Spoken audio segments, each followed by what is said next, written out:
যদি আর একবার সুযোগ পেতাম তো অতীতটাকেই বদলে নিতাম। এমন কোনো ভাবনা কখনো না কখনো তো আপনার মনে এসেছে। হতে পারে এটা কোনো ইভেন্ট ছিল বা এমন কোনো কনভারসেশন যেটা আপনার মনে হয়েছে এটা অন্যভাবে হতে পারত। যদি আপনি এখানে রিলেট করতে পারেন তো ভিডিওটা আপনার জন্য। হাই, আজ আমি কথা বলবো নেভিল গডার্ডের one of the most powerful techniques, revision টেকনিককে নিয়ে।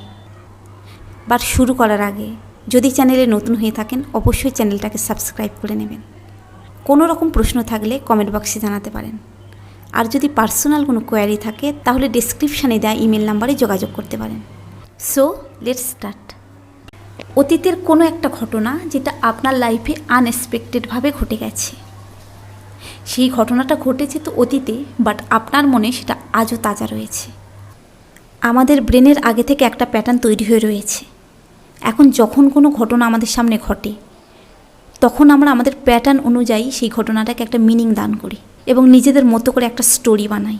আর এই স্টোরিটাকে আমরা আমাদের ইন্টারনাল ওয়ার্ল্ডে, অর্থাৎ আমাদের থট, ইমোশনস এবং আমাদের অ্যাসাম্পশনস দ্বারা সেটাকে আমরা বারবার পারসিস্ট করতে থাকি। ফলস্বরূপ একই রকম ঘটনা বারবার প্রজেক্ট হতে থাকে আমাদের আউটার ওয়ার্ল্ডে। ফলে অতীত আর অতীত থাকলো না। অতীতের তো আমাদের লাইফে কোনো মাহাত্ম্য নেই, কিন্তু অতীতের সেই ঘটনাটা আমাদের বর্তমান এবং আমাদের ভবিষ্যৎকেও প্রভাবিত করছে। সে কারণে অতীতকে বদলানো দরকার। যেমন ধরুন, পাস্টে কোনো এক ইন্টারভিউতে আপনি সিলেক্টেড হননি। আপনার পাস্ট বিলিফ অনুযায়ী আপনি এই অ্যাসাম্পশনস বানিয়েছেন যে আপনি জানতেন আপনি সিলেক্ট হবেন না, কারণ ওখানে তো টাকা দিয়ে চাকরি কেনা হয়। অযোগ্যদের কাছ থেকে ঘুষ নিয়ে চাকরিতে নিয়োগ করা হয়। এখনকার দিনে চাকরি পাওয়া এত সহজ নয়, আপনাকে আরও স্ট্রাগল করতে হবে। ওখানে কত ভালো ভালো ক্যান্ডিডেট ছিল, সেখানে আপনি একজন ছাপোষা ঘরের সন্তান। আপনার জন্য বিষয়টা অবশ্যই কঠিন। এমন হাজার রকমের কাহিনী আপনি বানাতে পারেন, আর এই কাহিনীতে পারসিস্ট করছেন, ফলে আজও আপনি জবলেস। হয়তো ফিউচারেও আপনার স্ট্রাগল পিরিয়ড চলবে। একসময় গিভ আপ করে দেওয়াটাও অসম্ভব নয়। রিভিশন টেকনিক হলো কোনো পাস্ট ইভেন্টকে রিপ্লে করা, ঠিক তেমনভাবে যেমনভাবে আপনি সেটা দেখতে চান। এর সাহায্যে কোনো past fear, insecurity, regret, rejection বা ফেলিওর বা অন্য কোনো ইমোশনস যেগুলো পাস্ট ইভেন্টের সাথে জুড়ে রয়েছে সেগুলো থেকে তো মুক্তি পাবেনই, আপনি আপনার ফিউচারকে আপনার মতো করে রিসিভ করতেও পারবেন। রিভিশন টেকনিক করবেন কিভাবে? First remember, you are the creator of your life. আর এখানে আপনি আপনার ক্রিয়েটিভ পাওয়ারকে কাজে লাগাবেন। প্রথমে যে ইভেন্টটাকে চেঞ্জ করতে চান সেটা সম্পর্কে আপনাকে স্পেসিফিক হতে হবে। আপনি পাস্টে ফিজিক্যালি উপস্থিত হচ্ছেন না, আপনার ক্রিয়েটিভ পাওয়ারকে কাজে লাগিয়ে সেই বিশেষ মুহূর্তটাকে আপনি নতুন করে লিখবেন যেমনটা আপনি লিখতে চান।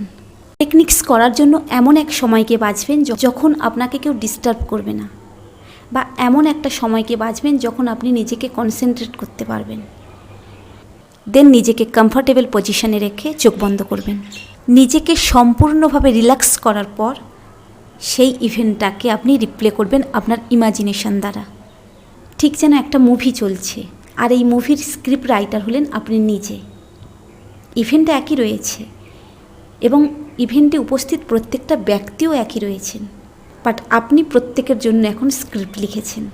আপনি যাকে যে রোল দেবেন এখন তিনি সেই রোলটাকেই প্লে করবেন।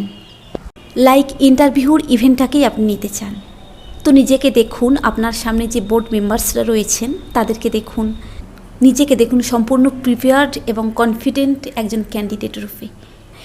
ইন্টারভিউয়াররা যখন আপনাকে প্রশ্ন করছেন তখন আপনি কতটা কনফিডেন্টের সাথে উত্তর দিচ্ছেন সেটাকে উপলব্ধি করুন এবং দেখুন সামনের ব্যক্তিরা আপনাকে দেখে কতটাই খুশি।